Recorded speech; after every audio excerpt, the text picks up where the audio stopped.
মাওলানা মাহমুদুল্লাহ হাফিজাহুল্লাহকে 3 বছর পর আপনারা মুক্তি দিয়েছেন। আমরা মাওলানা মাহমুদুল্লাহ হাফিজাহুল্লাহর মুক্তিতে শুকরিয়া প্রকাশ করছি। কিন্তু ভালো করে মনে রাখবেন, মাওলানা মাহমুদুল্লাহ হাফিজাহুল্লাহকে মুক্তি দেওয়ার অর্থ এই নয় যে আপনারা মধুখালীর আমার ভাইদের শাহাদাতের ঘটনা আমাদেরকে ভুলিয়ে দিবেন। আসসালামু আলাইকুম দর্শক মন্ডলী, মাওলানা মামুনুল হককে মুক্তি দেওয়ার পরে বক্তব্য দিলেন রেজাউল করিম। কি বক্তব্য দিল আজকে আমি আপনাদের সামনে তুলে ধরার চেষ্টা করব।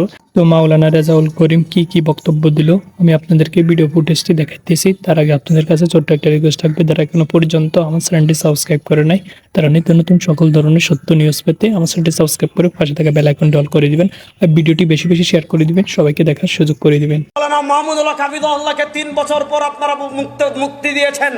আমরা মাওলানা মাহমুদুল্লাহ হাফিজাহুল্লাহর মুক্তিতে শুকরিয়া প্রকাশ করছি।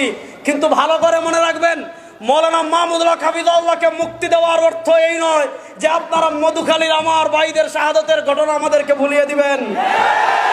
আমরা শাহাদাতের দাবি, আমাদের ভাইদের রক্তের দাবি আদায়ের জন্য আমাদের নেতৃবৃন্দ যদি আমাদেরকে নির্দেশনা দেন, আমাদের নেতৃবৃন্দের আনুগত্য চূড়ান্তভাবে প্রকাশ করে আমার ভাইয়ের রক্তের বদলা নেওয়ার জন্য আমরা প্রস্তুত আছি না ইনশাআল্লাহ। আপনি আমাদের ভাইদেরকে ফরিদপুরে পিটিয়ে মারবেন, আমি হিন্দু সন্ত্রাসীদেরকে বলবো এটা গুজরাট নয়, এটা বাংলাদেশ।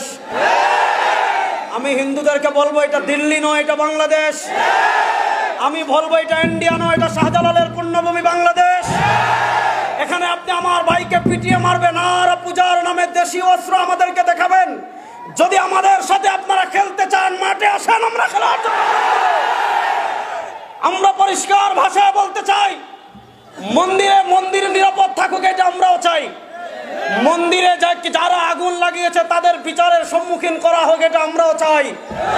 কিন্তু আমার নিরীহ মুসলমানদেরকে যারা ঘন্টার পর ঘন্টা বন্দি রেখে তাদেরকে যারা পিটিয়ে শাহাদাত বরণ করেছে, মনে রাখবেন মুসলমানের রক্ত পান করে পৃথিবীর কেউ নিরাপদ থাকতে পারে নাই, আপনারাও পারবেন না।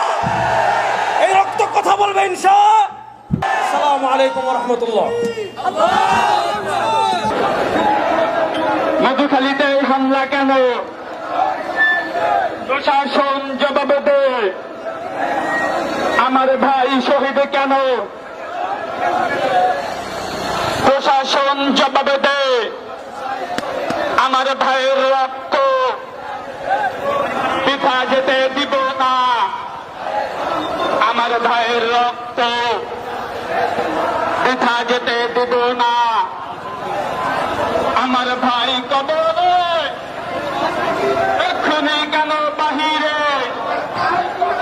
আমার ভাই কবরে, এক্ষুনি কেন বাহিরে? নারায়ে তাকবীর, ইসলামী আন্দোলন বাংলাদেশ জিন্দাবাদ, জিন্দাবাদ। ইসলামী আন্দোলন বাংলাদেশ। এই ফরিদপুরে হামলা কেন?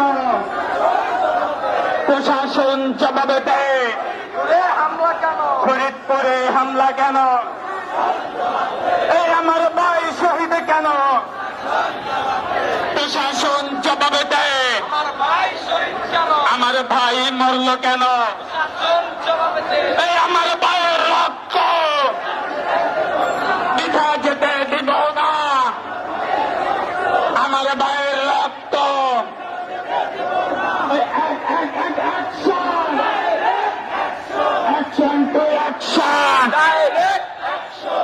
সন্ত্রাসী বাহিনীর বিরুদ্ধে, সন্ত্রাসী বাহিনীর বিরুদ্ধে জবাবে দেয়। অন্যায় গতি